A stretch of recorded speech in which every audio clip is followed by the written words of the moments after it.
Section 60 of Evidence Act says oral evidence must be direct. That means hearsay evidence has no value under Evidence Act. But remember, there are exceptions, and in my previous two class we have discussed about section 32, which is one of the major exception, and here comes another exception in the form of section 33, which discusses about relevancy of certain evidence for proving in subsequent proceeding the truth of facts therein stated. Once after understanding section 32, it is very easy to understand section 33, and for this presentation I have just 3 slides. In the first slide I will explain what is section 33, that is a lot of English, and in the second slide I have easy and beautiful chart which will give a clear idea about section 33, and then in the last slide I have all case laws. Hey guys, welcome to my legal classes. This is Ganesh Pujari, and in the series of Evidence Act we were discussing chapter 2, which is all about relevancy of facts, covering from section 5 to 55, and here in this video let's understand what is section 33. Why to waste time? Let's get into the first slide. Section 33, as I said, discusses about relevancy of certain evidence for proving in subsequent proceeding the truth of facts therein stated. Here in this slide I have the Bare Act provision. I will read out structurally, and in my next slide with the beautiful chart let us try understand the entire concept. It says evidence given by a witness in a judicial proceeding or before any person authorized by law to take it. Now, while discussing section 32, we discussed about those statements which is given to anyone, but here the first difference between section 32 and 33 comes in the first line itself. Here, evidence given by witness in a judicial proceeding or before any person authorized by law. So that is the restriction which we see in section 33 is relevant for the purpose of proving in a subsequent judicial proceeding or in a later stage of the same judicial proceeding. There what happened under section 32, somebody is giving witness in 8 different circumstances for the first time, whereas here we are discussing about subsequent judicial proceeding or a later stage of same judicial proceeding.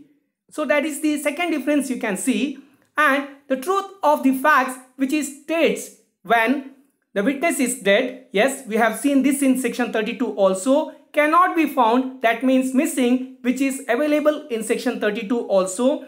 Incapability of giving evidence, the same is available under section 32 also, is kept out of the way by the adverse party.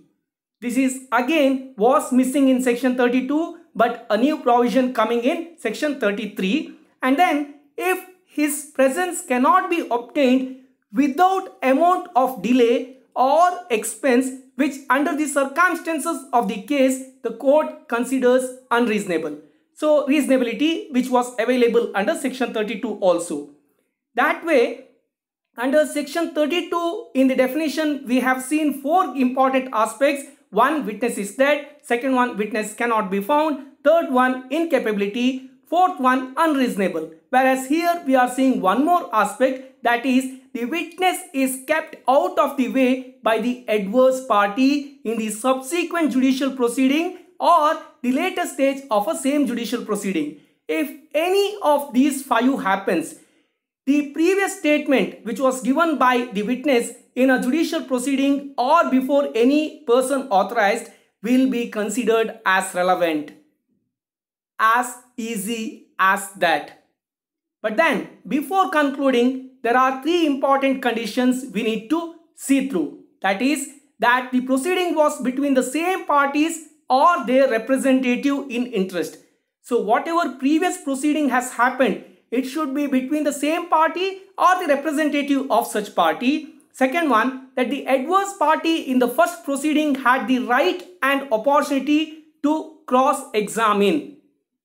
Whatever previous proceeding has happened, there adverse party should have got the opportunity and right to do cross-examination. and thirdly, that the question in issue were substantially the same in the first as in the second proceeding. Between the previous and the current proceeding or the subsequent or the later stage proceeding, whatever is happening, the question in issue should be substantially same. If not 100%, at least there should be close connection between both the issues. That is very important. That is why the legal term substantially the same is being used. So that is also very important. Now finally, it also gives one explanation, that is a criminal trial or enquiry should be considered as proceeding while we are reading this particular section. So that is what it says. A criminal trial or enquiry shall be deemed to be a proceeding between the prosecutor and the accused within the meaning of this section. That's all we need to understand about section 33. It is already easy. To make it further easy, I have a beautiful chart for which we need to move to our next slide. This is the chart I was referring. Now, before even starting discussing the chart, you need to remember this fact very clearly. What is that? There was a proceeding which has already happened and somebody has given evidence, and now there is a subsequent judicial proceeding or there is a judicial proceeding for the same proceeding at a later stage. That means this is the next level of judicial proceeding, which is a kind of continuation. Now this is the background you need to remember. So what happens? It starts with this box, evidence given by a witness. Somebody has given evidence. Now this evidence is given either in judicial proceeding or before any person authorized by law. Now such evidence is not given to anyone and everyone like section 32. It is given either in judicial proceeding or before any person authorized by law. Now the same can be relevant and it can be used for the purpose of proving something in subsequent judicial proceeding or a later stage for the same judicial proceeding. So whatever evidence is being given by a witness in a judicial proceeding or any person who is authorized by law will become relevant in the subsequent judicial proceeding or in a later stage of judicial proceeding. But there are three conditions we need to remember to consider the earlier evidence by a witness. There are three conditions. One, the parties of the previous proceeding and the current proceeding should be same. It may be the same parties or the representatives of the same party. That is first requirement. Second one, in the previous proceeding, there should be sufficient right and opportunity given to the adverse party to do cross-examination. That should have already completed. And finally, the issue in question should be substantially same between the previous proceeding where evidence was given by a witness and the current proceeding. These are the three conditions which need to be satisfied. Till now, if you are focusing in the class, you should get one big question. That is, when the person has already given witness in the previous proceeding, why can't be the same person come and give evidence again? That question should come in your mind. Now, if you have that question, there are 5 answers why such witness is not coming now and why are we considering his earlier evidence as a witness in the current judicial proceeding or a later state of a same judicial proceeding. The 5 reasons can be: the witness who has given earlier evidence is now dead, or he or she is now missing, or he or she is now incapable of giving evidence. What is incapability? It can be of 2 types. One, physical incapability. The second one, mental incapability. If the person is not having soundness of mind, he cannot give evidence. Maybe in the earlier state he was good, he has given, but now he is not having stable mind. So that is one type of incapability. On the other hand, physical incapability, like maybe he is too severely injured so that he cannot speak, or maybe his tongue is been cut. Now he is having physical incapability to give witness again. Now these are the incapability factors. And the fourth one is he has been held by adverse party. Now the adverse party is not allowing him to come back and give evidence as a witness again.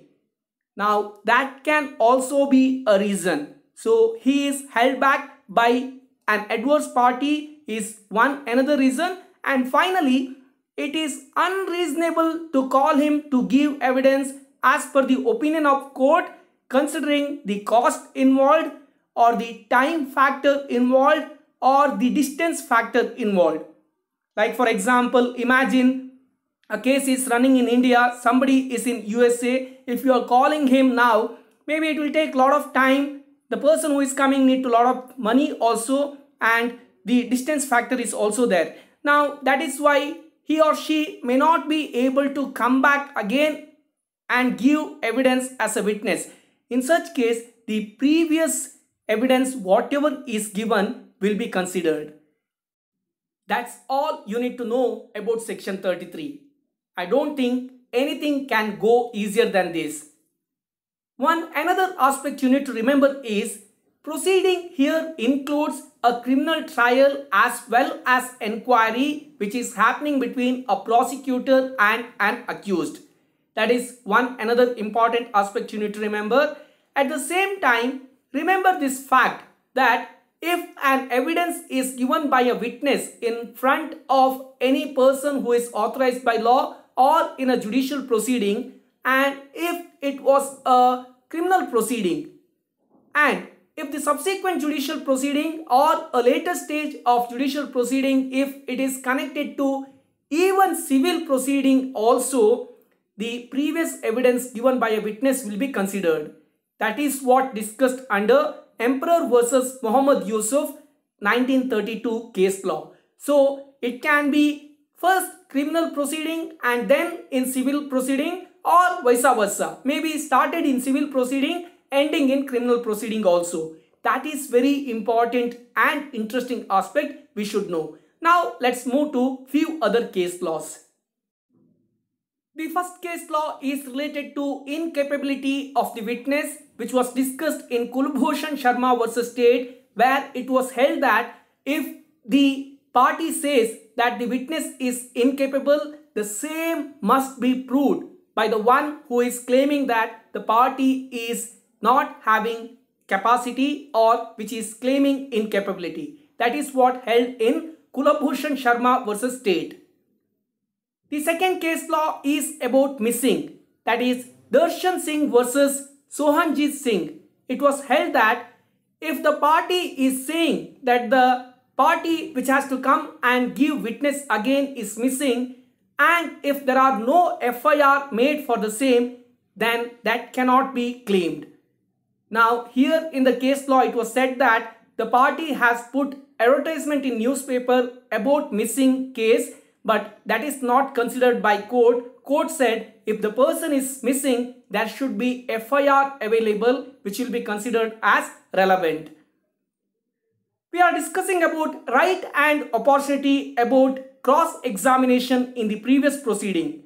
Now they both should come together. There should be right for cross-examination as well as opportunity should be provided for cross-examination. That means right and opportunities must be coexist, which is what held in Abdul Rahim versus Emperor case. The last case law, that is Triveni Pandey petitioner versus Ganga Prasad, it was held that yes, cross-examination is a right. The cross-examination right and opportunity will be given. However, if the plaintiff itself spending unnecessary time in taking examination or cross-examination and taking date after date, in that case the same cannot be considered. Here the case ran between 1977 to 1988 and there were lot of adjournment taken by the plaintiff itself. In that case, court said, yes, you had right and opportunities, but you have not utilized it well, so you cannot ask now right under section 33 of Evidence Act. That is what held here. These are the 4 important case laws, but yes, based on your university syllabus, you may need to refer other case laws also. That's my time on section 33, and see you in my next class with section 34. Till then, thank you so much for subscribing my channel. Please like, share and comment my videos. All the very best for whatsoever purpose you are referring my channel, and thanks again.